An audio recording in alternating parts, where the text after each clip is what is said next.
So let's start with the text, the address. Uh, Address it is pronounced because it is a noun. And which address is being talked about? 46 Marconi Street. The address from where the narrator, Mrs. S. daughter, had to recollect the objects taken from them by her mother's friend, Mrs. Dorling. So the short story is a poignant, sad, painful, touching account, a narrative description of a daughter, here the narrator, whose daughter, Mrs. S., who goes in search of her mother's belongings, possessions, valuable ones, after the war in Holland. When she finds them, the objects evoke, provoke to appear, bring to existence memories of her earlier life, means remind her of her earlier life. However, she decides to leave them all, means all those possessions behind, means at that place, Mrs. Dorling's house, and resolves, strongly decides, take a firm decision to move on, to move ahead, keeping the past behind. So, as I discussed in the introductory lecture, that war causes multi-leveled destruction.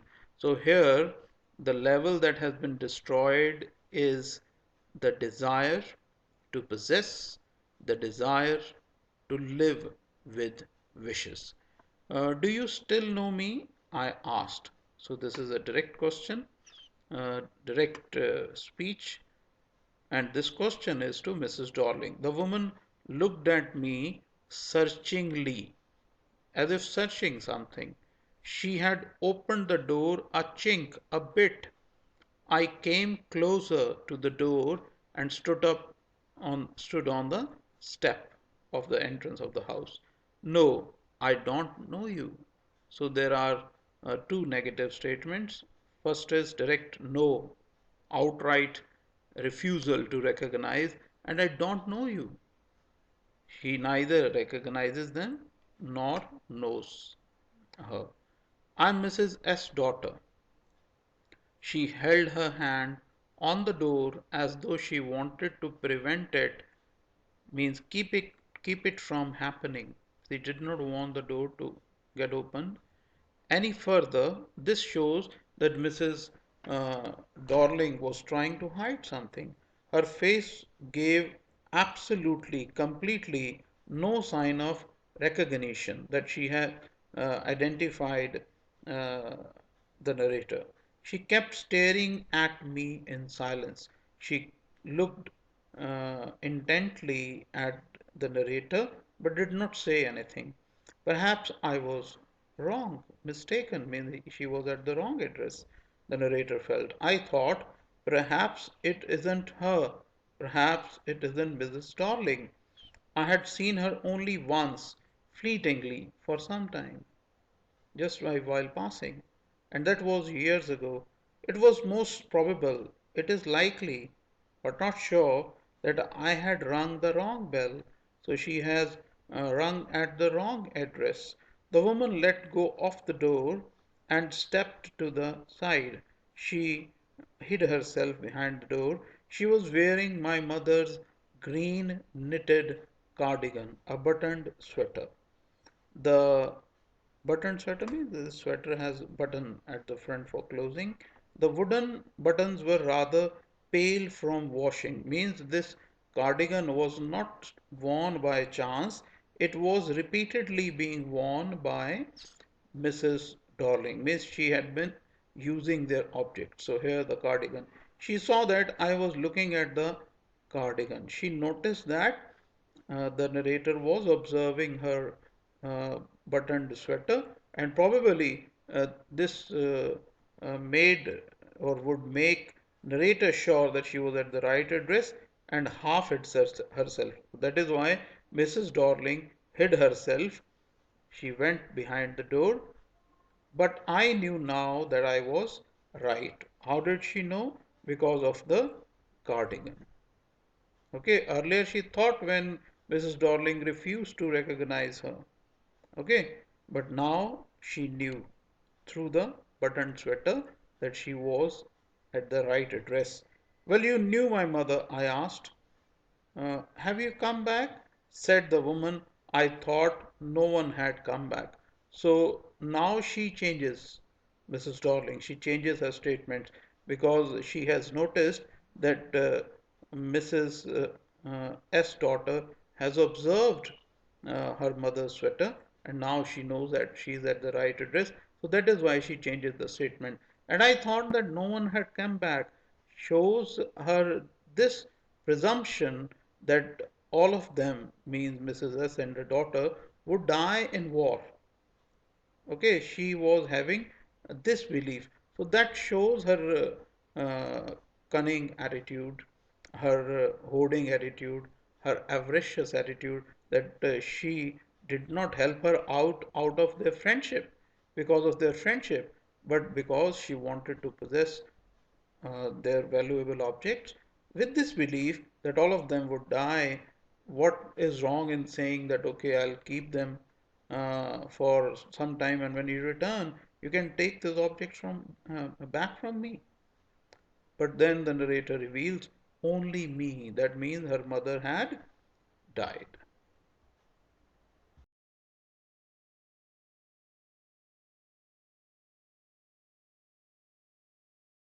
So a door opened and closed in the passage behind her. So Mrs. Dorling was at the entrance of her house, and there was a passage, means some path behind that led to the doors of the inside house. A musty smell, a foul smell emerged. This gives us an inside view in her status, means she lives a kind of unhygienic life. The house was not clean, the foul smell was coming. I regret I cannot do anything for you. So, Mrs. Dorling, this statement is of Mrs. Dorling. She expresses her sadness for her inability to do anything for the narrator. uh, this shows that she was a miser even in showing some sympathy, some kindness, or some sadness. Okay, about the friend, the one who has died, Mrs. S. And she outrightly says that she is unable to do anything for the narrator. I've come here specially on the train. The narrator explains that she has come all the way from her place to meet Mrs. Dorling. I wanted to talk to you for a moment, for some time, not for a day, not part of a day, but for a moment, for some moments, not a moment. It's not convenient, comfortable for me now, said the woman. Woman here is Miss Dorling. I can't see you another time. So she just avoided letting the narrator inside. She nodded and cautiously, with caution, as if she was trying to hide something, closed the door as though no one inside the house should be disturbed. She gave this impression that she did not want to disturb anybody inside, or in reality wanted to keep them unaware of the fact that the real owner of those valuable possessions has come. I stood where I was on the step. I is the narrator here. Entrance step of the house.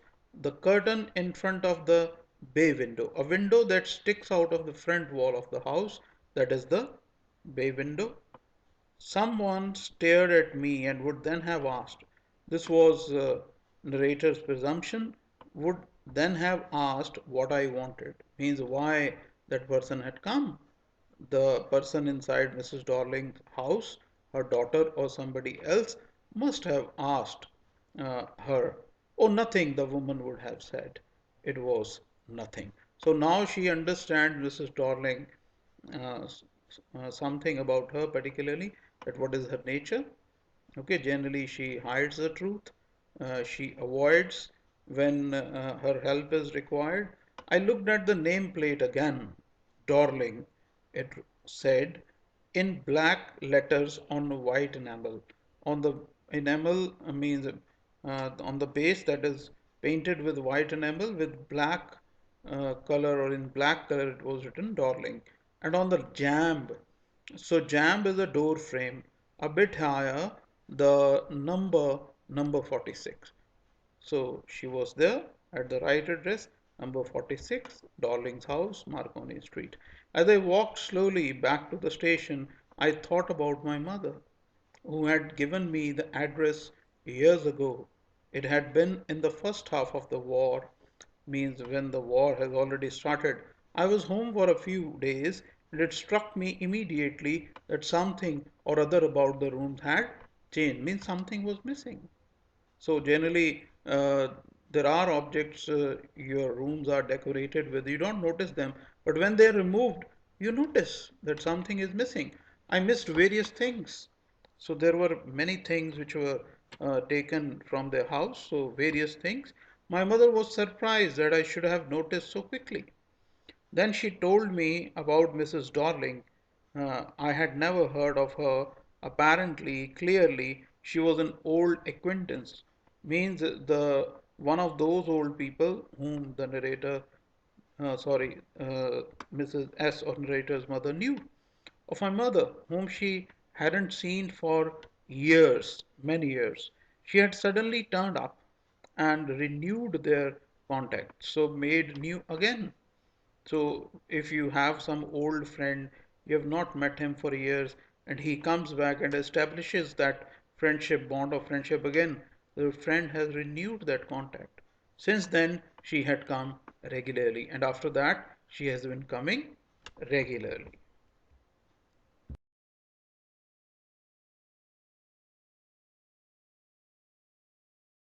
Every time she leaves here, she takes something home with her, said my mother.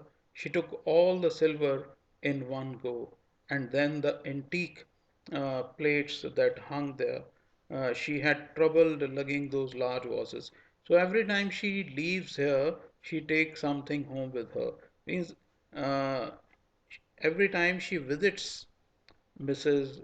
S. house, and when she leaves, she takes some valuable objects. She took all the table silver in one go, so silver cutlery they used for eating at dinner table, it was taken in one visit, and then the antique plates, the plates which were valuable because of being old, that hung there. She had trouble lugging, means she had much difficulty in carrying those large vases in which they decorated the flowers, and I am worried she got a crick, sprain, pull in her back from the crockery because of the weight. My mother shook her head pityingly. The mother was very sad about it, that she was having much physical trouble. I would never have dared ask her. So Mrs. S says she could not have ever asked Mrs. Dorling to give such a favor. And it was Mrs. Dorling only who suggested that she would take their valuable objects. She even insisted, pressed upon Mrs. S. She wanted to save all my nice things. So the sentence should have been, she wanted to have all my nice things. So this is what Mrs. Dorling actually wanted to do. If we have to leave here, we shall lose everything, she says. So this was the pretext. This is what Mrs. Dorling said, that if the narrator and her mother have to leave because of war, they will all lose all their precious objects. So have you agreed with her that she should keep everything? So narrator was doubtful. This is narrator's statement. So have you agreed with her that she should keep everything? So she must have this thought, the narrator, that how could her mother agree to this suggestion of Mrs. Dorling that she should keep everything? As if that's necessary, my mother cried. So she cried, that means she said loudly. Why did she say loudly? Because she thought it to be annoying, asking Mrs. Dorling that she should keep everything. It would simply be an insult to talk like that. And think about the risk she is running.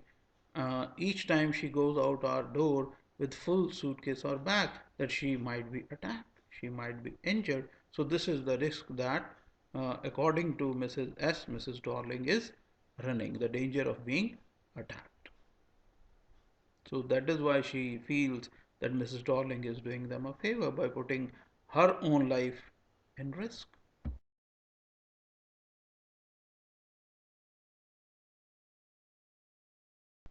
My mother seemed to notice that I was not entirely convinced.